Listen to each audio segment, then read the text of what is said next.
ఇంకో పార్టీ పోటీ చేస్తా ఉంది. ఎవరు? భారతీయ జనతా పార్టీ. అక్కెరకు రాని చుట్టం. ఒక మాట చెప్పన్నా, నరేంద్ర మోడీ ఒక 100 నినాదాలు చెప్పిండు. 100. బేటీ పడావో బేటీ బచావో ఏమన్నా కనబడ్డదా?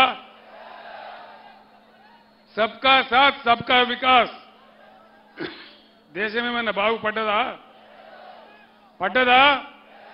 సత్యనాశనం అయింది. ధరలు పెరిగినాయి. పెట్రోల్ ధర పెరిగింది, డీజిల్ ధర పెరిగింది, సిలిండర్ ధర పెరిగింది. సామాన్యుడు బతికే పరిస్థితి లేదు. మేక్ ఇన్ ఇండియా ఏమన్నా కనబడ్డదా? స్టార్టప్ ఇండియా కనబడ్డదా? డిజిటల్ ఇండియా కనబడ్డదా? వికసిత భారత్ వికసించిందా? దళితుల బతుకులు మారినాయా? పేదల బతుకులు మారినాయా? బుల్లెట్ ట్రైన్లు వచ్చినాయా? రైతుల ఆదాయం డబల్ అయిందా? అమృత్ కార్ వచ్చిందా? మరి ఎందుకేయాలి వీళ్ళకి ఓటు? గిన్ని గ్యాస్ చెప్పడంలో కోటాయని మనం ఏమైనా నవ్వలేగలమా? పిచ్చోళ్ళమా? వీళ్ళు ఏం జరుగుతుంది? నిన్నెవరో గుజరాత్ ముఖ్యమంత్రి వచ్చినాడు నాగర్ కర్నూలుకు. గుజరాత్కి వెళ్ళి రావన్నా మనకు ముఖ్యమంత్రి. 1500 మంది రాలే ఆయన మీటింగ్కు. చూసినారు కదా మీరు. నేను ఒక్కటే మాట మీకు మనవి చేస్తా ఉన్నా. చట్టం ప్రకారం, భారతదేశంలో ఉన్న చట్టం ప్రకారం ఏ రాష్ట్రంలో ఎన్ని జిల్లాలుంటే ప్రతి జిల్లాకు ఒక నవోదయ పాఠశాల ఇవ్వాలి.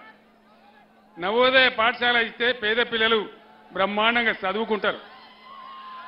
నరేంద్ర మోడీకి నేను 100 ఉత్తరాలు రాసిన, దండం పెట్టి అడిగినా, అయ్యా మాది కొత్త రాష్ట్రం, చట్టం ఉంది, చట్టం ప్రకారం రావాల్సిన నవోదయ పాఠశాల ఇవ్వమంటే ఒక్కటి కూడా ఇయ్యలే. ఆయన ఇస్తే ఇలా నాగర్ కర్నూలు నవోదయ పాఠశాల రాకపోవునా? వచ్చిందా? మరి ఎందుకు వేయాలి బీజేపీకి ఓటు? భారతదేశంలో 157 మెడికల్ కాలేజీలు పెట్టాడు ఆయన. నేనన్నా మేము కొత్త రాష్ట్రమయ్యా, మాకు ఒక 4 ఇయ్యలే. ఒక్కటి కూడా ఇయ్యలే. పాలమూరు ఎత్తిపోతల పథకం, దాంతో బతుకుతుంది పాలమూరు. ఇక్కడనే ఉన్నది మన వట్టెం రిజర్వాయర్. కొన్ని గ్రామాలు పోయినా నీళ్లు రావాలి, లక్షల ఎకరాలు వారాలని చెప్పి ఆరాటపడి కట్టుకున్నాం. దానికి జాతీయ హోదా ఇవ్వమన్నాం. కొత్త రాష్ట్రం కాబట్టి ఒక 25,000 కోట్లు సాయం చేయమన్నాం. 25 న్యాయ పైసలు కూడా ఇయ్యలే. ఉల్టా ఏం చేసిండు మోడీ? కేసీఆర్, నువ్వు రైతుల మోటార్ల కరెంటు మీటర్లు పెట్టాలి, లేకపోతే సంవత్సరానికి 5,000 కోట్లు నీకు ఇచ్చే గ్రాంట్ కట్ చేస్తాను. నేను చెప్పిన మోడీ గారు, నా తల తెగిపడ్డా సరే నేను మీటర్లు పెట్టాలని చెప్పి, నా రాష్ట్రంలో నా రైతుల కరెంటు కావాలి, ఆ బాధ ఏందో నాకు తెలుసు, నేను కూడా రైతునే, నేను మీటర్లు పెట్టాను. కానీ ఇప్పుడు ఏమవుతుంది?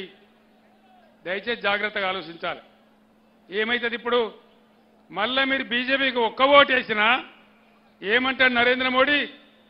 నేను మీటర్ పెడతానంగా కూడా నాకే గుద్దినరు, బరాబర్ పెడతా అంటాడు. అప్పుడే ఆడుకోవాలి మనం. అందుకే యువకులకు చెప్తున్న, దయచేసి ఆలోచన చేయాలి. అందుకే ఏదో ఉన్మాదంలో పడిపోవద్దు. మన బతుకులు కావన్నా, మన పంటలు పండన్నా, మన పొలాలు బాగుండన్నా, ఈ నరేంద్ర మోడీ గాయ గత్తర కావన్నా ఏం కావాలి? దయచేసి మీ అందరితో నేను ప్రార్థిస్తా ఉన్నా, ఊరికే నినాదం చెప్పడం కాదు. ఇక్కడి నుంచి ఇలా పోయిన తర్వాత మీ గ్రామాలలో చర్చ పెట్టండి.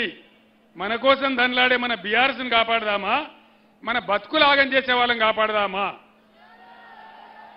అనే మాట గ్రామాన ప్రతి తల్లికి, ప్రతి చెల్లెకు, ప్రతి పెద్ద ఆయనకు చెప్పి దండం పెట్టి ఓటు అడగండి.